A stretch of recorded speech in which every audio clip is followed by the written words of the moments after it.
Hey guys, तो welcome back. Last time हम लोगों ने हमारी पूरी ब्लॉकचेन बना ली थी और अब हम लोग उस पर हमारी क्रिप्टो करेंसी इंप्लीमेंट करने वाले हैं।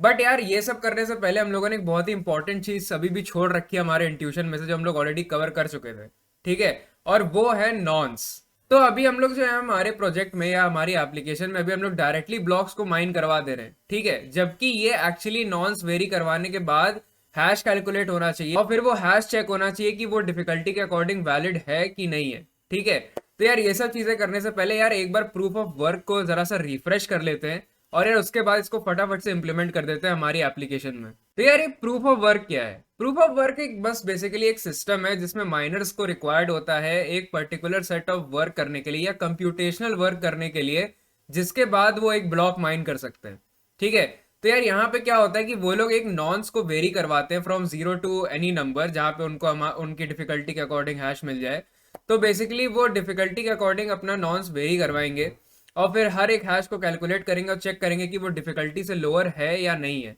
ठीक है, तो इसको एक तरीके का कंप्यूटेशनल वर्क बोलते हैं और इस पूरे सिस्टम को हम लोग प्रूफ ऑफ वर्क बोलते हैं। तो यार इससे हम लोग को एक और फायदा होता है कि यार ये अकरेंस बहुत कम हो जाती है कि हमारी पूरी ब्लॉकचेन रिप्लेस हो जाए एक इनवैलिड चेन से, या कोई डेटा एक नए ब्लॉक में ऐड हो जाए इनवैलिडली, या कोई मेलिशियस ब्लॉक ऐड हो जाए, या पूरी की पूरी चेन मेलिशियसली चेंज हो जाए। तो यार अगर हम लोग हमारी एप्लीकेशन का एग्जांपल ले लें जिसमें हमारा एक पीयर टू पीयर नेटवर्क है, जिसमें कोई भी एक बंदा कैपेबिलिटी रखता है, कोई भी एक पीयर एक कैपेबिलिटी रखता है कि वो पूरी चेन की ब्लॉकचेन को रिप्लेस कर दे with something valid that's on the network. ठीक है, तो यार अगर कोई एक वैलिड चेन आती है या एक नया वैलिड ब्लॉक होता है तो यार वो एक्चुअली सक्सेसफुली ब्रॉडकास्ट कर दिया जाता है पूरे नेटवर्क में और पूरी ब्लॉकचेन कॉपी ओवर हो जाती है। ठीक है, बट अब मान लो कि अगर कोई एक बंदा आता है नया और वो चाहता है कि मैं मेलिशियसली पूरी की पूरी चेन को चेंज कर दूं उनके फेवर में, ठीक है, ताकि उनका मेलिशियस डेटा पूरी ब्लॉकचेन पे लाइक ब्रॉडकास्ट हो जाए।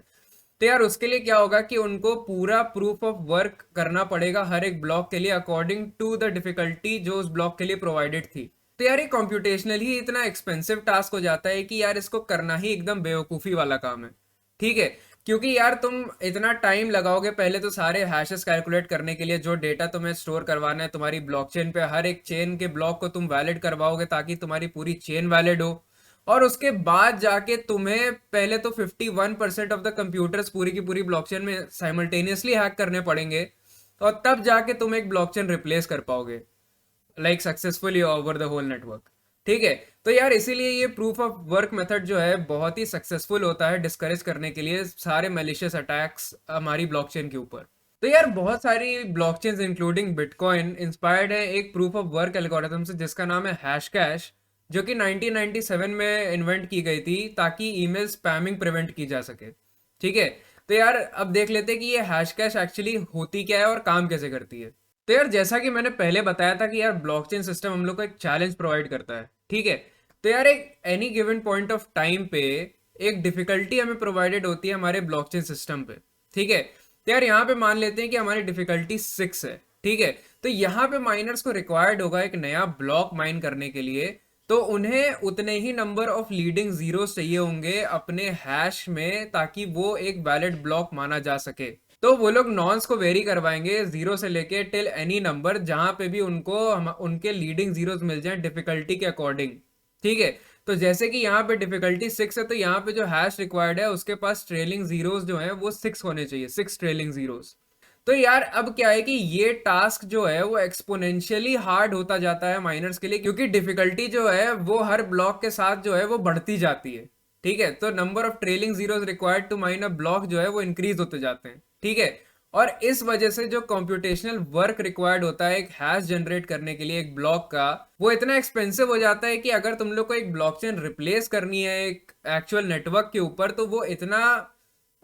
इम्पॉसिबल ऑफ अ टास्क हो जाएगा कि उसको करने का सोचना ही एकदम बेमतलब की बात है। फिर जब फाइनली माइनर्स को अपने नॉन्स वेरी करवाने के बाद एक एक्चुअल वैलिड नॉन्स मिल जाता है जिसको हम लोग गोल्डन नॉन्स बोलते हैं, जो कि डिफिकल्टी के अकॉर्डिंग उन्हें एक हैश प्रोवाइड कर रहा है, तो उसके बाद वो नॉन्स जो है उसी ब्लॉक में स्टोर होके वो ऐड हो जाता है हमारी नई ब्लॉकचेन में। ठीक है,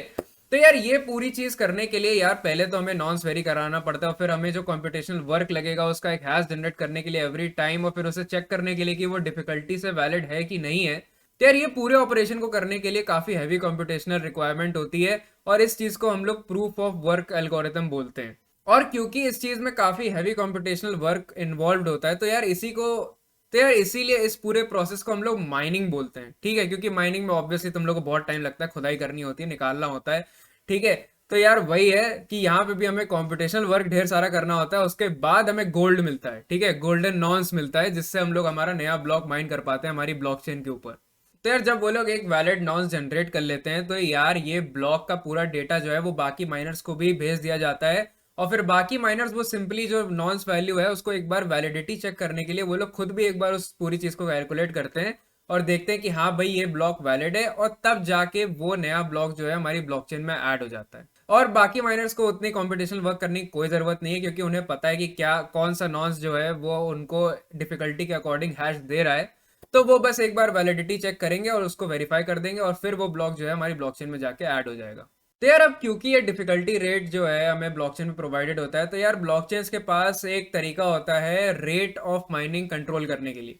ठीक है, ताकि ट्रिमेंडसली इंक्रीज ना होती रहे उनकी ब्लॉकचेन रोज की करोड़ों ब्लॉक्स एक साथ ऐड हो जा रहे हैं एक ही सेकंड के अंदर, ऐसा कुछ नहीं होता है, ठीक है। तो ये डिफिकल्टी और ये जो प्रूफ ऑफ वर्क एल्गोरिथम्स हैं और ये जो हैश कैलकुलेशन है ये जो है थोड़ा माइनर्स को लिमिटेड रखता है, और उस रेट को लिमिटेड रखता है जिस रेट से कोई भी एक ब्लॉक माइन होता है हमारी ब्लॉकचेन के ऊपर। तो ऑब्वियसली जितनी हायर डिफिकल्टी होगी उतना ही ज्यादा टाइम लगेगा हमारे माइनर्स को एक ब्लॉक माइन करने के लिए हमारी ब्लॉकचेन के ऊपर। तो यार अगर हम लोग बिटकॉइन की बात करें तो यार बिटकॉइन का गोल है कि यार वो चाहता है कि हमारी ब्लॉकचेन पे एक नया ब्लॉक ऐड हो जाए एवरी 10 मिनट्स पे। तो यार जितने ज्यादा माइनर्स किसी भी नेटवर्क पे ऐड होने लगेंगे यार उतनी ज्यादा प्रोसेसिंग पावर उन माइनर्स के पास होगी, और वो उतना ही एक्सपोनेंशियली वो लोग जो डिफिकल्टी रेट है उसको इंक्रीज कर देंगे, ठीक है। क्योंकि अगर डिफिकल्टी रेट जो है वो लो है और तुम्हारे पास कंप्यूटेशनल जो पावर है वो काफी हाई है, तो तुम लोग फटाफट से शुरू में तो काफी सारे ब्लॉक्स माइन कर दोगे। बट एक बार जब डिफिकल्टी पीक पे जाएगी, जब थोड़ी थोड़ी बढ़ेगी एक एक करके डिफिकल्टी, ठीक है, तो वो एक पॉइंट रीच हो जाएगा कि वहां पे जो है डिफिकल्टी इतनी ज्यादा बड़ी हो जाएगी कि तुम लोग को इतना ज्यादा कंप्यूटेशनल वर्क लगेगा एक नया ब्लॉक माइन करने के लिए कि वो जो कंप्यूटेशनल वर्क है और जो डिफिकल्टी है वो बैलेंस आउट हो जाएंगे एक दूसरे के साथ। तो यार अब क्योंकि बिटकॉइन चाहता है कि यार हर 10 मिनट में एक नया ब्लॉक ऐड हो, तो अब ऐसा नहीं है कि वो डिफिकल्टी इतनी हाई रख देगा कि भाई घंटों लग जा रहे हैं एक नया हैश कैलकुलेट करने के लिए, ठीक है। तो डिफिकल्टी को अकॉर्डिंगली वेरी करवाया जाता है। अब वो डिपेंड करता है उस ब्लॉकचेन सिस्टम पे कि वो कितने टाइम में एक नया ब्लॉक ऐड करवाना चाह रहे हैं। अगर वो 10 मिनट में ऐड करवाना चाह रहे हैं तो वो कंप्यूटेशनल पावर के हिसाब से जो उनके नेटवर्क पे है उस हिसाब से अपनी डिफिकल्टी को वेरी करवाएंगे कि भाई थोड़ा सा बैलेंस्ड रहे, ताकि हम उन्हें उतनी ही डिफिकल्टी दें कि भाई 10 मिनट के अंदर अंदर माइन हो जाए नया ब्लॉक। तो यार अब क्योंकि हम लोगों ने देख लिया यार कि ये पूरी प्रूफ ऑफ वर्क सिस्टम कैसे काम करता है एक ब्लॉकचेन के ऊपर, तो यार अब जाते हैं और हमारी ब्लॉकचेन के ऊपर हमारा खुद का प्रूफ ऑफ वर्क सिस्टम और नॉन सिस्टम ऐड कर देते हैं। तो यार यहाँ पे मैं आ गया अपनी ब्लॉक डॉट जेएस में, और यार यहाँ पे हम लोग सबसे पहला काम ये करेंगे यार अपना एक नया कांस्टेंट डिक्लेयर कर देते हैं जिसका नाम होगा डिफिकल्टी, जो कि डिफाइन करेगा हमारी difficulty for our own blockchain system. तो यार यहाँ पे मैंने अपना डिफिकल्टी कांस्टेंट बना लिया, मैंने इसको ऑल कैप्स रख दिया ताकि यार ये थोड़ा अलग सा दिखे पूरी ब्लॉक डॉट जेएस में, ठीक है, ताकि तुरंत दिख जाए आंखों में कि यार डिफिकल्टी क्या है हमारी, ठीक है। तो यार अभी के लिए मैंने इसको 4 रख दिया, तो तुम लोग चाहो तो यहाँ पे कोई भी नंबर डाल सकते हो, ठीक है, 4 5 6 कुछ भी डालो, गो वाइल्ड विद इट, ठीक है। बट इतना भी ज्यादा बड़ा नंबर मत डाल देना कि जब कॉम्पिटिशनल करने बैठो तो इतनी ज्यादा पावर लग जाए कि तुम्हारे कंप्यूटर नहीं हैंडल कर पा रहा है, ठीक है। तो यार यहाँ हम लोगों ने हमारी ब्लॉक क्लास के कंस्ट्रक्टर हम लोगों ने बहुत पहले से यहाँ पे नॉन्स वैल्यू जो है इनिशियलाइज करके रेडी कर रखी है, ठीक है। अब इसका टाइम आ गया है यूज करने का। तो यार अब क्योंकि हम लोग नॉन्स को यूज करेंगे हमारा हैश कैलकुलेट करते टाइम, तो यार हमारे नीचे चलते हैं हमारे हैश फंक्शन में और इसमें एक और पैरामीटर डाल देते हैं नॉन्स वैल्यू। तो यार यहाँ पे मैंने अपना नॉन्स इंक्लूड कर लिया हमारे हैश फंक्शन में, मैंने उसके फंक्शन पैरामीटर्स में भी इंक्लूड कर लिया है, और हमारी यहाँ जो ES6 टेम्पलेट स्ट्रिंग्स हैं उसके अंदर भी मैंने डॉलर साइन लगा के और कर्ली ब्रेसेस लगा के यहाँ पे नॉन्स को पास कर दिया है हमारे SHA 256 के अंदर। तो यार अब हम लोग हमारे ब्लॉक हैश में चलेंगे, और यार अब क्योंकि हम लोग ब्लॉक में नॉन्स भी डिक्लेयर कर चुके हैं तो यार अब हम लोग ब्लॉक के अंदर से नॉन्स वैल्यू भी एक्सट्रैक्ट करना पसंद करेंगे। तो यहाँ पे डीस्ट्रक्चराइज सिंटेक्स के अंदर हम लोग नॉन्स वैल्यू भी एक्सट्रैक्ट कर लेंगे, और इसके बाद क्योंकि अब हम लोग यहाँ पे नीचे अपडेटेड हैश फंक्शन कॉल करेंगे तो यहाँ पे हम लोग हमारा नॉन्स भी पास कर देंगे। तो यार अब हम लोग चलते हैं हमारे टू स्ट्रिंग फंक्शन में, और यहाँ पे भी हम लोग हमारा नॉन्स ऐड कर लेते हैं। तो यार यहाँ मैंने अपने टू स्ट्रिंग फंक्शन के अंदर भी अपना नॉन्स इंक्लूड कर लिया है। तो यार अब हमें नॉन्स इंक्लूड करना पड़ेगा हमारे जेनेसिस ब्लॉक के अंदर। तो यार अब हम लोग यहाँ पे जाते हैं और एक डिफॉल्ट वैल्यू दे देते हैं हमारे नॉन्स की, जो कि हम लोग यहाँ पे असाइन कर देते हैं एज 0। ठीक है, तो फॉर जेनेसिस ब्लॉक हमारा नॉन्स जो है वो 0 होगा। तो यार अब क्योंकि हम लोग नॉन्स को यूज करेंगे हमारा हैश कैलकुलेट करने के लिए, जब भी हमको एक नया ब्लॉक माइन करने की कोशिश कर रहे होंगे, ठीक है, तो यार अब हम लोग हमारे माइन ब्लॉक फंक्शन में चलते हैं और यार नॉन्स को यहाँ पे इंक्लूड करके यूज करते हैं। ठीक है, तो यार क्योंकि अब हम लोग यहाँ पे नॉन्स को 0 से वेरी करवाने वाले हैं, तो यार यहाँ पे हम लोग एक नया वेरिएबल असाइन कर लेते हैं नॉन्स, जिसको हम लोग इनिशियलाइज कर देंगे 0 से। तो यार अब क्योंकि ये नॉन्स यूज होगा हमारे हैश कैलकुलेट करने के टाइम पे, तो यार इसको जो है हम लोग हमारे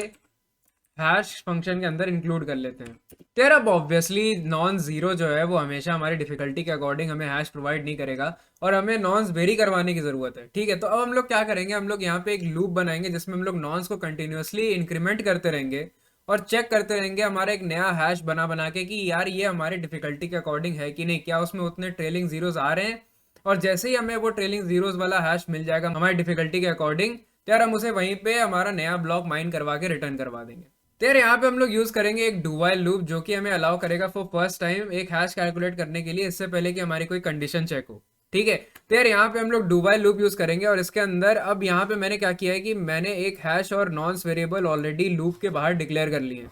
ठीक है, और यहाँ लूप के अंदर हम लोग हमेशा नॉन्स को इंक्रीमेंट करवाएंगे और हैश को हमेशा यहाँ पे रीअसाइन करते रहेंगे कि भाई कैलकुलेट करते रहो हमारे न्यू नॉन्स के हिसाब से कि यार ये हैश क्या आ रहा है। ठीक है, और फिर हम लोग हमारी वाइल कंडीशन के अंदर चेक करेंगे कि यार क्या ये हमारी डिफिकल्टी के अकॉर्डिंग है या नहीं है। ठीक है, अब क्या है कि हर एक हैश अब क्योंकि कैलकुलेट होता रहेगा, तो अब हम लोग को टाइम स्टैम्प भी हर इटरेशन के हिसाब से कैलकुलेट करने की जरूरत है, क्योंकि टाइम स्टैम्प हमेशा चेंज होता रहेगा। क्योंकि ये जो प्रूफ ऑफ वर्क सिस्टम जो टाइम लेगी, हमारा कंप्यूटेशनल जो टाइम लगेगा इसमें, वो काफी ज्यादा टाइम लगेगा। ठीक है, तो हम लोग को टाइम स्टैम्प जो है वो लूप की हर इटरेशन पे कैलकुलेट करना पड़ेगा। ठीक है, तो यार हम लोग टाइम स्टैम्प का जो वेरिएबल है वो लूप के बाहर असाइन कर देंगे और उसे हमेशा री इनिशियलाइज करते रहेंगे हमारी हर इटरेशन के अकॉर्डिंगली। तो यार यहाँ पे अब हम लोग री इनिशियलाइज कर रहे हैं टाइम स्टैम्प को हर एक इटरेशन पे। अब तुम लोग नोटिस करो कि पहले मैंने यहाँ पे टाइम स्टैम्प को एज अ कांस्टेंट डिक्लेयर करके रखा हुआ था, बट अब हम लोग इसको लेट से इनिशियलाइज करेंगे, क्योंकि अब ये कांस्टेंट वैल्यू नहीं है, ये हमेशा री इनिशियलाइज होती रहेगी। ठीक है, अगर हम लोग इसको कांस्टेंट रख देंगे तो तुम लोग इसको वेरी नहीं करा पाओगे, क्योंकि ऑब्वियसली वो एक कांस्टेंट वेरिएबल है। तो अब हम लोग हमारी वाइल कंडीशन लिख लेते हैं। ठीक है, तो अब ये लूप ब्रेक होना चाहिए उसी टाइम पे जब हमें एक वैलिड हैश मिल जाएगा डिफिकल्टी के अकॉर्डिंग। ठीक है, तो अब क्योंकि जो हमारे हैशेस हैं वो एक स्ट्रिंग फॉर्मेट में है, तो यार यहाँ पे हम लोग सबस्ट्रिंग फंक्शन यूज करके चेक करेंगे कि यार कितने लीडिंग जीरोस हमारे आ रहे हैं। ठीक है, और अगर वो लीडिंग जीरोस हमारी डिफिकल्टी के अकॉर्डिंग है तो हम इस लूप को ब्रेक करवा देंगे। तो यार यहाँ पे हम लोग लिखेंगे हैश डॉट सबस्ट्रिंग, और हम लोग यहाँ से एक सबस्ट्रिंग एक्सट्रैक्ट करना चाहेंगे स्ट्रिंग के 0th एलिमेंट से लेकर के डिफिकल्टी तक। ठीक है, और यहाँ पे हम लोगों ने डिफिकल्टी 4 ले रखी है, तो ये हमारी स्ट्रिंग के फर्स्ट 4 एलिमेंट्स निकालेगा और उसको एक सबस्ट्रिंग बना देगा हमारे लिए। ठीक है, और हम लोग ये लूप तब तक चलाना पसंद करेंगे जब तक ये इक्वल ना हो जाए 0 डॉट रिपीट डिफिकल्टी के। ठीक है, अब रिपीट यहाँ पे हम लोग को जावास्क्रिप्ट में एक बहुत ही कन्वीनियंट फंक्शन प्रोवाइडेड होता है कि यार यहाँ पे तुम लोग एक इसको स्ट्रिंग प्रोवाइड कर सकते हो, स्ट्रिंग के ऊपर डॉट रिपीट लगा सकते हो, और डॉट रिपीट एक नंबर लेता है एज एन आर्ग्यूमेंट, और वो स्ट्रिंग जो है वो उतनी बार रिपीट होके वो एक फुल स्ट्रिंग बन जाती है। ठीक है, तो यहाँ पे जैसे मैंने स्ट्रिंग में एक 0 पास किया हुआ है और यहाँ पे डॉट रिपीट डिफिकल्टी लगा रखा है, अब हमारी डिफिकल्टी यहाँ पे 4 है। ठीक है, तो वो जीरोस 4 बार लग करके एक स्ट्रिंग बन जाएंगे पूरी हमारे लिए। ठीक है, और जब भी ये हमारी जीरोस की स्ट्रिंग हमारी जो सब स्ट्रिंग के इक्वल हो जाएगी तो हमारा ये लूप जो है वो ब्रेक हो जाएगा और हम लोग सक्सेसफुली हमारा नया ब्लॉक माइन कर देंगे हमारी ब्लॉकचेन पे। तो यार अब फाइनली अब हम लोग हमारे रिटर्न स्टेटमेंट को भी अपडेट कर देते हैं और उसमें हमारी नॉन्स वैल्यू को ऐड कर देते हैं। तो यार अब हम लोगों ने फाइनली हमारा फर्स्ट पार्ट इंप्लीमेंट कर लिया है हमारी इस पूरी प्रूफ ऑफ वर्क सिस्टम का, जहां पे हम लोग वेरीफाई कर रहे हैं नॉन्स वैल्यू के अकॉर्डिंग कि यार हमारा एक वैलिड हैश जनरेट हो और तब जाके हमारा एक नया ब्लॉक माइन हो हमारी ब्लॉकचेन के ऊपर। यार अब हमें काफी टाइम हो गया हमारे नए टेस्ट लिखे हुए, तो यार अब हम लोग जाएंगे हमारी block.test.js में और कुछ नए टेस्ट लिखेंगे, बट वो सब हम लोग करेंगे अब आने वाली वीडियोस में। तो यार तब तक के लिए keep chilling at the code को।